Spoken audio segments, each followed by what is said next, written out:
चिड़िया के बने हुए पक्के लकड़ियों के घर सबको बहुत पसंद आते थे। गौरी गौरी, जब से मैंने चिड़िया से पक्का लकड़ियों का घर बनवाया है, मेरी चिंता ही खत्म हो गई है। मुझे कोई डर नहीं, बारिश हो या तूफान। वो चिड़िया इतने भी मजबूत घर नहीं बनाती। थोड़ी तेज हवा आई तो सब टूट जाएंगे।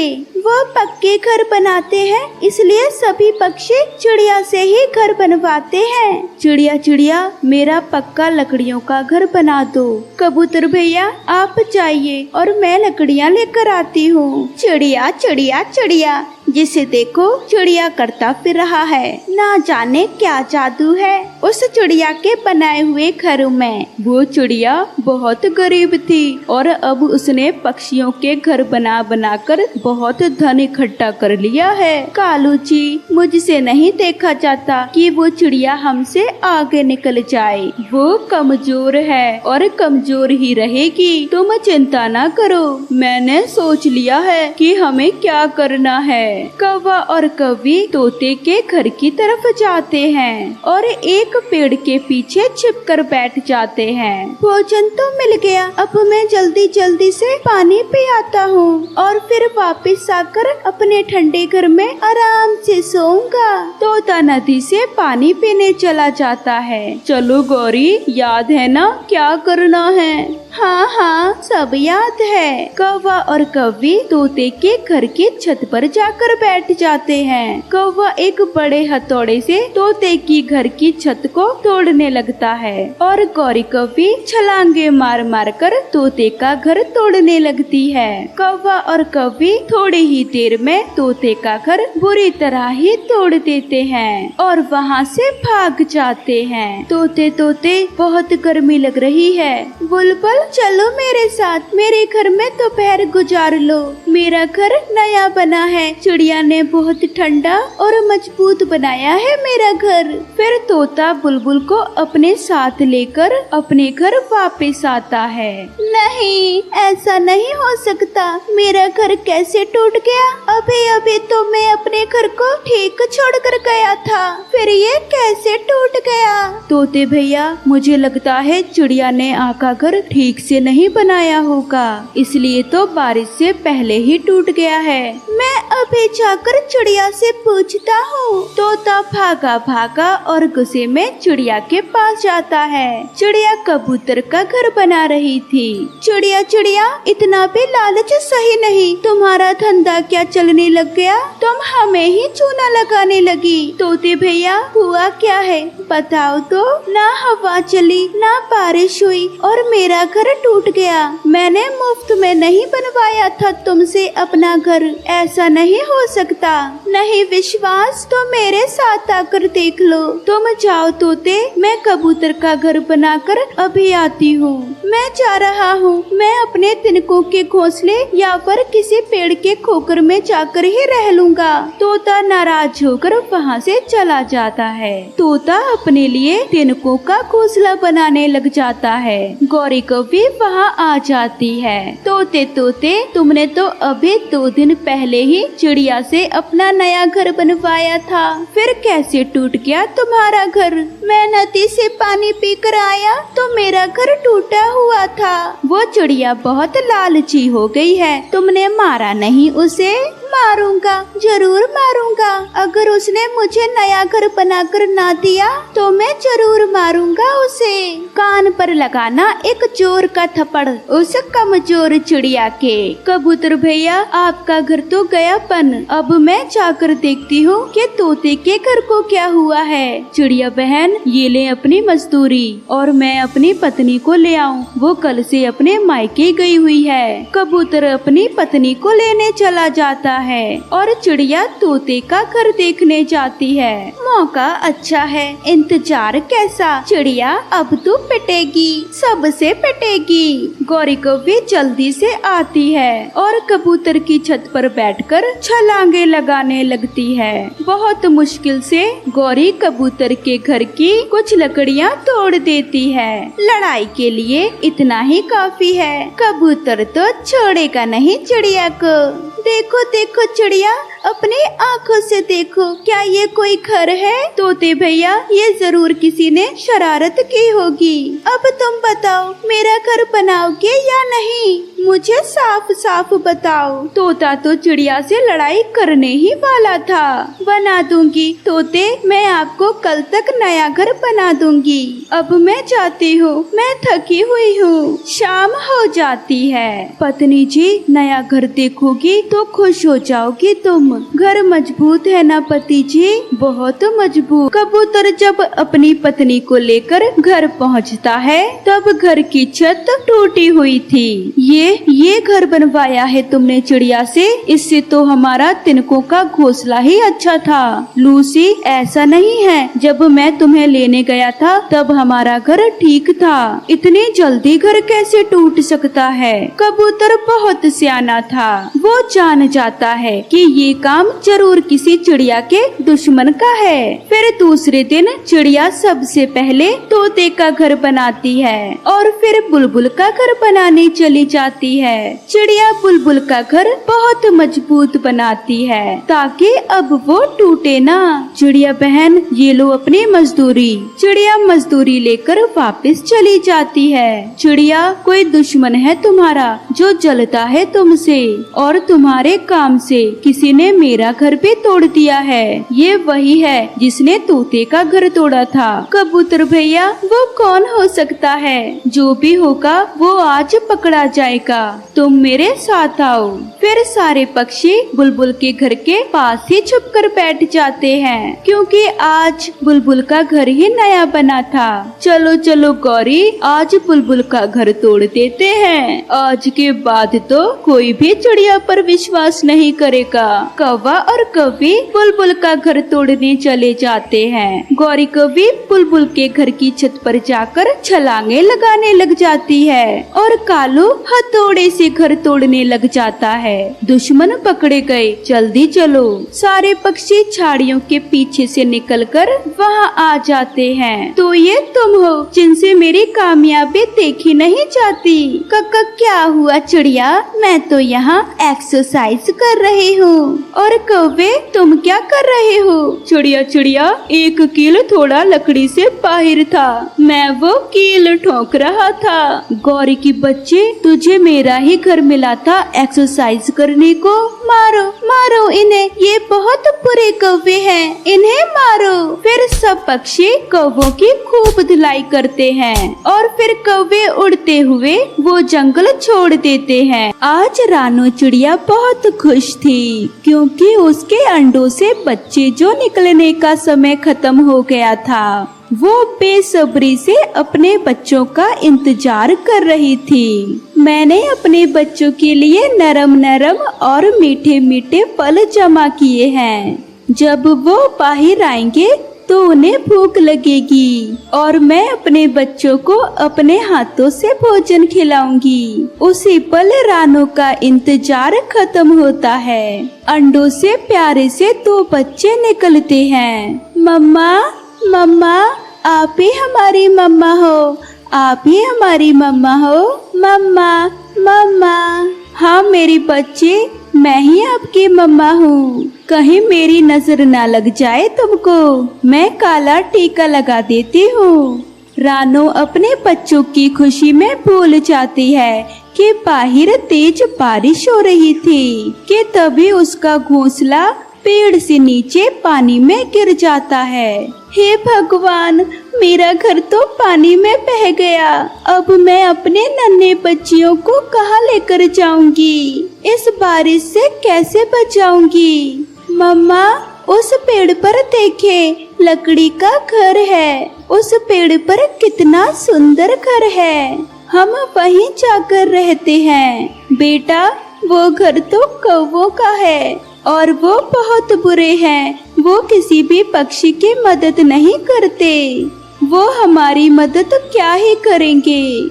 मम्मा, एक बार चलकर तो देखे, क्या पता वो हमारी इस बार मदद कर दे। फिर रानो अपने बच्चियों को लेकर कालू कौवे का दरवाजा खटखटाती है। कालू, देखिए तो, इतने खराब मौसम में कौन आया है? फिर कालू कौवा दरवाजा खोल देता है।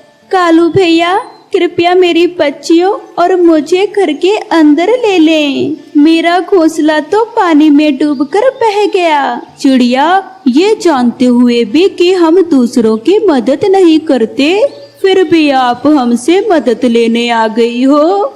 Kalu uncle please, Kalu uncle मैंने ही मम्मा से कहा था, तभी वो आपके घर आई हैं। कृपया हमें आप बारिश से बचा लें, हमें बहुत ठंड लग रही है। रानू चिड़िया, इस छोटी सी चिड़िया ने मेरा मन जीत लिया। आओ आओ, आप तीनों घर के अंदर आ जाओ। कालू भैया आपका बहुत बहुत धन्यवाद। आप नहीं जानते आपने मेरी बच्चियों पर कितना बड़ा उपकार किया है। मैं ये एहसान कभी नहीं भूलूंगी। कौन पक्षी है कालू जिससे तुम इतनी देर से बातें कर रहे हो? मेरा कोई रिश्तेदार है क्या? नहीं नहीं गौरी, ये हमारी पड़ोसी रानू चिड़िया है। बेचारी, इनका घोंसला पानी में गिर गया, इसलिए हमारे घर में रहने के लिए आई हैं।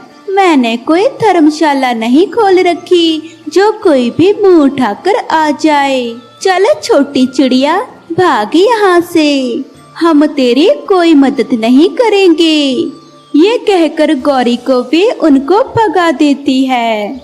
बेचारी रानू चिड़िया तो रो रही थी। मैं कैसी माँ हूँ जो अपने बच्चों को बारिश से भी नहीं बचा सकती। ऐसे सोचकर रानू चिड़िया अपनी बेटियों को लेकर उड़ जा रही थी। तभी उसे एक खोखला पेड़ दिखाई देता है और वो अपनी बेटियों को उसके अंदर छुपा देती है। ये जगह ठीक है बारिश से बचने के लिए। मम्मा, ये जगह तो काफी अच्छी है, हम यहाँ आराम से रह सकते हैं। आज से यही हमारा घर है। रानू को थोड़ी देर के लिए तो चैन मिलता है, मगर तेज हवा के झोंकों से वो पेड़ भी गिर जाता है। मम्मा बचाए, ये पानी मुझे अपने साथ लेकर जा रहा है। घबराओ मत मेरी बेटी, मैं तुम्हें बचाऊंगी, कुछ नहीं होने दूंगी। छोटी चिड़िया पानी में बही जा रही थी और मम्मा चिड़िया उसके पीछे पीछे। वो कुछ ही देर में अपनी बेटी को बचा लेती है। बस बहुत हो गया, अब मुझे कुछ ना कुछ रास्ता निकालना ही होगा। मैं ऐसे अपनी बच्चियों की जान और खतरे में नहीं डाल सकती। मम्मा, मुझे भूख लगी है, कुछ खाने को दो। मम्मा, मुझे भी भूख लगी है, मैं जब से दुनिया में आई हूँ तब से कुछ भी नहीं खाया। हे भगवान, मैंने क्या सोचा था और मेरे साथ क्या हो रहा है? इस बारिश में मैं कहाँ से भोजन लाऊं? हाँ, नदी के किनारे एक अमरूद का पेड़ है, मैं वहाँ से आप दोनों के लिए अमरूद लाती हूँ। मम्मा, हम भी आपके साथ चलेंगे। नहीं बेटी, वहाँ पानी का बहाव बहुत तेज होगा, इसलिए तुम यहीं रुको, मैं थोड़ी देर में आपके लिए मीठे मीठे अमरूद लेकर आती हूँ। ये कहकर रानू चिड़िया नदी की तरफ चली जाती है। वो पेड़ से अमरूद तोड़ ही रही थी कि तभी उसे एक बाबा चील पानी में डूबता दिखाई देता है। अरे, ये चील बाबा तो नदी में डूब रहे हैं, मुझे इनके जान बचानी होगी। ये कहकर रानू चिड़िया पेड़ की एक लंबी डाल तोड़ती है और उसे बाबा जी की तरफ करती है, जिसके सहारे बाबा नदी से बाहर आते हैं। बाबा जी, क्या आप अब ठीक हैं? हाँ, मैं अब ठीक हूँ। शुक्रिया मेरी जान बचाने के लिए, वरना आज तो मैं मर ही जाता। अरे बाप रे, मेरी बेटी भूख से मेरा इंतजार कर रही होंगी। बाबा जी क्षमा करें, लेकिन मुझे अब अपनी बच्चियों के पास जाना होगा। रुको बेटी, मुझे भी अपने साथ ले चलो, पानी के बहाव में बहुत दूर आ गया हूँ मैं। बाबा जी, मेरे पास इस बारिश में बचने के लिए खुद का कोई ठिकाना नहीं है, इसलिए मैं आपको अपने साथ नहीं ले जा सकती। मुझे माफ कर दें। ठीक है बेटी, मैं अपने ही घर चला जाऊंगा, मगर जाने से पहले आपको ये देना चाहता हूँ। बाबा जी, इस थैली में क्या है? बेटी, ये जादुई मिट्टी है, इससे आप अपना घर बनाना। इस मिट्टी की खास बात है, कितनी भी बारिश हो मगर इस मिट्टी का घर कभी नहीं टूट सकता। धन्यवाद बाबा जी, मेरे पास घर नहीं था, अब मैं इस मिट्टी से अपना घर बनाऊंगी। फिर चील बाबा जी रानो को मिट्टी देकर चले जाते हैं। रानो मिट्टी लेकर अपने बच्चियों के पास आती है। वो खाली जगह देखकर मिट्टी से घर बनाना शुरू करती है और थोड़ी ही देर में मिट्टी का घर बन जाता है। मम्मा, आपने कितना सुंदर घर बनाया है, मैंने ऐसा घर कहीं भी नहीं देखा। बहुत सुंदर है ये मिट्टी का घर, अब हम हमेशा इसी में ही रहेंगे। हाँ मेरी बच्ची, ये सब बाबा जी के जादुई मिट्टी का कमाल है। अगर वो मुझे मिट्टी नहीं देते तो हम सब बारिश में भीग रहे होते। इस तरह से वह तीनों माँ बेटी खुशी खुशी मिट्टी के घर में रहने लगते हैं। गौरी कौवी बहुत आलसी थी। वो अपने लिए क्या, अपने बेटे के लिए भी खाना नहीं बनाती थी। वो तो हर समय सोई हुई रहती थी। मम्मा, भूख लगी है, मुझे कुछ खाने को दो। जग्गू बेटा, मुझे सोने दो। जाओ, चिड़िया आंटी के घर जाकर कुछ खा लो। हर रोज की तरह जग्गू कौवा चिड़िया आंटी के घर चला जाता है। आंटी आंटी, मम्मा ने खाना नहीं दिया, मुझे भूख लगी हुई है, मुझे खाना दे दे। जग्गू बेटा, इस वक्त रोटी तो नहीं है। मम्मा, फ्रिज में खीर पड़ी हुई है, आप जग्गू को खीर दे दें। हाँ याद आया जग्गू, मैं आपको अभी खीर देती हूँ। फिर कुक्कू की मम्मा जग्गू को फ्रिज से निकालकर खीर दे देती है। जग्गू मजे मजे से खीर खा लेता है और कुक्कू के साथ खेलने चला जाता है।